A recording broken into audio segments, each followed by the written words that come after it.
ಎಲ್ಲರಿಗೂ ಶುಭೋದಯ. ನನ್ನ ಹೆಸರು ಸಾಕ್ಷಿ. ನಾನು ಹೇಳುತ್ತಿರುವ ಕಥೆಯ ಹೆಸರು ತೋಳ ಬಂತು ತೋಳ. ಒಂದು ಪುಟ್ಟ ಊರಿನಲ್ಲಿ ಒಬ್ಬ ಕುರಿ ಮೇಯಿಸುವ ಹುಡುಗ ಇದ್ದ. ಅಲ್ಲೇ ಪಕ್ಕದಲ್ಲೇ ಇದ್ದ ಗುಡ್ಡದಲ್ಲಿ ಅವನ ಕುರಿಯನ್ನು ಮೇಯಿಸುತ್ತಿದ್ದ.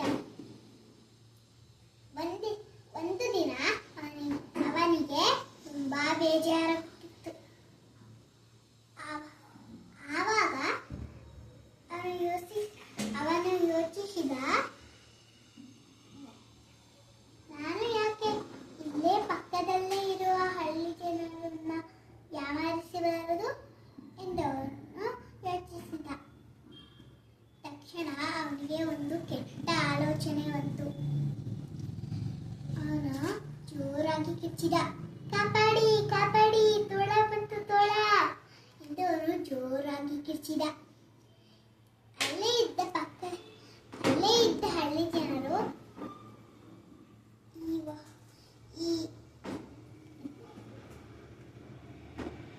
ಶಬ್ದವನ್ನು ಕೇಳಿ ಕೈಗೆ ಸಿಕ್ಕಿದ ಕೋಲು ಕಡ್ಡಿ ಹಿಡಿದುಕೊಂಡು ಬಂದರು. ಎಲ್ಲಿ ತೋಳ ಎಲ್ಲಿ ಎಂದು ಅವರು ಕೇಳಿದರು. ಇಲ್ಲಿ ಎಲ್ಲಿ ತೋಳ ಇಲ್ಲ ಎಂದು ಅವನು ಹೇಳಿದನು. ಆವಾಗ ಹಳ್ಳಿ ಜನರು ಕೋಪಗೊಂಡು ಹೊರಟು ಹೋದರು. ಕೆಲವು ದಿನ ಆದ್ಮೇಲೆ ಮತ್ತೆ ಆಟ ಶುರು ಮಾಡಿಕೊಂಡ. ತೋಳ ಬಂತು ತೋಳ, ಕಾಪಾಡಿ ಕಾಪಾಡಿ ಎಂದು ಅವನು ಜೋರಾಗಿ ಕಿಚ್ಚಿದ. ಅಲ್ಲೇ ಪಕ್ಕದಲ್ಲೇ ಇದ್ದ ಹಳ್ಳಿ ಜನರು ಕೈಗೆ ಸಿಕ್ಕಿದ ಕೋಲು ಕಡ್ಡಿ ಹಿಡಿದುಕೊಂಡು ಓಡಿ ಬಂದರು. ಎಲ್ಲಿ ತೋಳ ಎಲ್ಲಿ ಎಂದು ಅವರು ಕೇಳಿದರು. ಇಲ್ಲಿ ಎಲ್ಲೂ ತೋಳ ಇಲ್ಲ ಎಂದು ಅವರು ಹೇಳಿದರು. ಅವರು ಮತ್ತೆ ಕೋಪಗೊಂಡು ಹೊರಟು ಹೋದರು.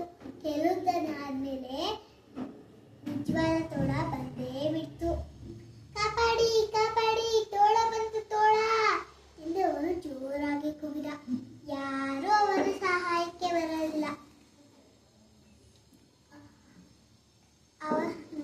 ಅವನ ಕುರಿಮರಿಗಳನ್ನೆಲ್ಲ ತೋಳ ತಿಂಡಿ ಹಾಕ್ಬಿಡ್ತು.